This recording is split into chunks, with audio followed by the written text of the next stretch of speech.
So hi friends, ನಾವು ಬಂದೀವಿ hardware ಶಾಪಿಗೆ. ನಾವು ಪೈಪ್ ತೊಗೊಳತ್ತೀವಿ.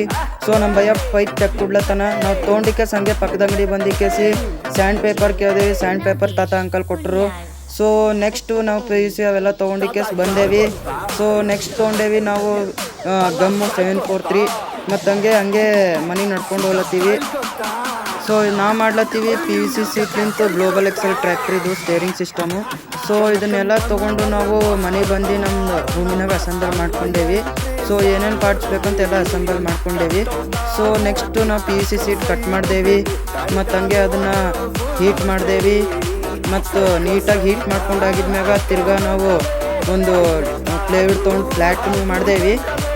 ನೆಕ್ಸ್ಟ್ ಬಂದು ನಾವು ಮಾಡ್ಲತ್ತೀವಿ ಕಟ್ಟಿಂಗ್ ಮಾಡ್ಲತ್ತೀವಿ. ಸೊ ಇದು ಲೈನ್ ಎಲ್ಲ ಎಕ್ಸ್ಟ್ರಾ ಪಾರ್ಟ್ ಒಂದು ತೆಗೆದು ಬಿಡಮಂತ. So extra ಪಾರ್ಟ್ನು ತೆಗೆದುಬಿಟ್ಟೇವಿ.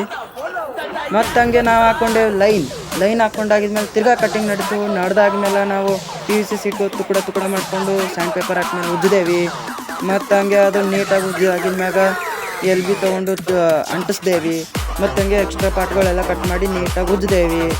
ಮತ್ತು ಹಂಗೆ ನಾವು ಕತ್ರಿ ಹೀಟ್ ಮಾಡ್ದೇವಿ. ಹೀಟ್ ಮಾಡಕ್ಕರಿ ನಾವು ಹೋಲ್ಸ್ ಹಾಕ್ಕೊಂಡು ಪೆನ್ನಿನ ಕ್ಯಾಪ್ನ ಒಳಗೆ ಹಾಕ್ಕೊಂಡು ನಾವು ಹಾಕ್ಕೊಂಡೇವಿ ಒಳಗೆ. ನೋಡ್ರಿ, ಇದೇ ಆಯಿತು ಗ್ಲೋಬಲ್ ಎಕ್ಸೆಲ್. ಸೊ ಫ್ರೆಂಡ್ಸ್, ಸಿಗಾಮಿ ನೆಕ್ಸ್ಟ್ ವಿಡಿಯೋದಾಗ. ಹಂಗೆ ಲೈಕ್ ಮಾಡಿ, ಸಬ್ಸ್ಕ್ರೈಬ್ ಮಾಡಿರಿ. ಮತ್ತು ಹಂಗೆ ನೆಕ್ಸ್ಟ್ ಪಾರ್ಟ್ ಏನು ಮಾಡ್ತೀವಿ ಅಂತ ತೋರಿಸ್ತೀವಿ. ಬಾಯ್.